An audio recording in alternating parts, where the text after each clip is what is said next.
मैं हूँ कहानीकार।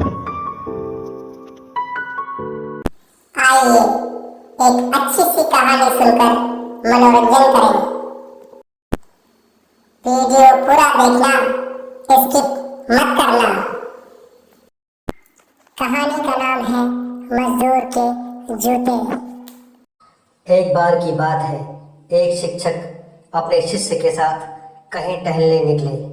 उन्होंने देखा कि रास्ते में एक जोड़ी पुराने जूते उतरे पड़े हैं, जो संभवतः पास के खेत में काम कर रहे गरीब मजदूर के थे, जो अब अपना काम समाप्त कर घर वापस जाने की तैयारी कर रहा था। शिष्य को मजाक सूझा।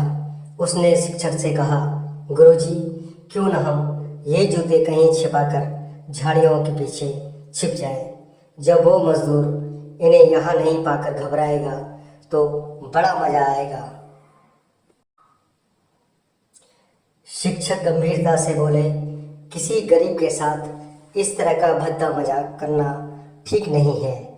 क्यों न हम इन जूतों में कुछ सिक्के डाल दें और छिप कर देखें कि मजदूर पर इसका क्या प्रभाव पड़ता है।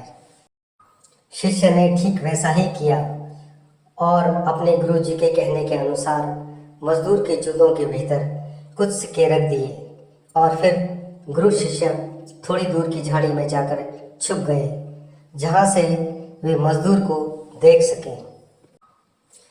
मजदूर जल्द ही अपना काम समाप्त करके जूतों की जगह पर आ गया।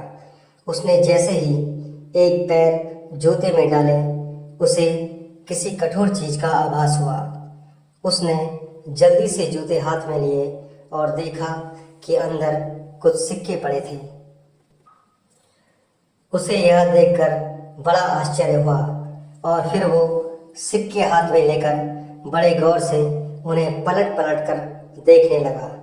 फिर उसने इधर उधर देखा, लेकिन उसको दूर दूर तक कोई भी नजर नहीं आया। फिर उसने सिक्के अपनी जेब में डाल लिए। अब उसने दूसरा जूता उठाया, उसमें भी सिक्के पड़े थे। मजदूर भाव विभोर हो गया। उसकी आंखों में आंसू आ गए। उसने हाथ जोड़कर आसमान की ओर देखते हुए कहा, हे भगवान, समय पर प्राप्त इस सहायता के लिए उस अनजान सहायक का लाख लाख धन्यवाद। उसकी सहायता और दयालुता के कारण आज मेरी बीमार पत्नी को दवा और भूखे बच्चों को रोटी मिल सकेगी। मजदूर की बातें सुनकर शिष्य अत्यंत भावुक हो गया और उसकी आंखों में आंसू आ गए। फिर शिक्षक ने शिष्य से पूछा, क्या तुम्हारी मजाक वाली बात की अपेक्षा जूते में सिक्का डालने से तुम्हें कम खुशी मिली? शिष्य बोला, गुरुजी, आपने आज मुझे जो पाठ पढ़ाया है उसे मैं जीवन भर नहीं भूलूंगा। आज मैं उन शब्दों का मतलब समझ गया हूँ जिन्हें मैं पहले कभी नहीं समझ पाया था।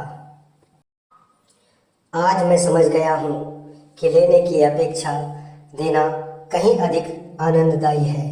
किसी का कुछ लेकर हम क्षणिक सुख पा सकते हैं, लेकिन जिसका लिया हो उसके कष्ट को नहीं समझ सकते। देने में जो आनंद है वह लेने में नहीं है।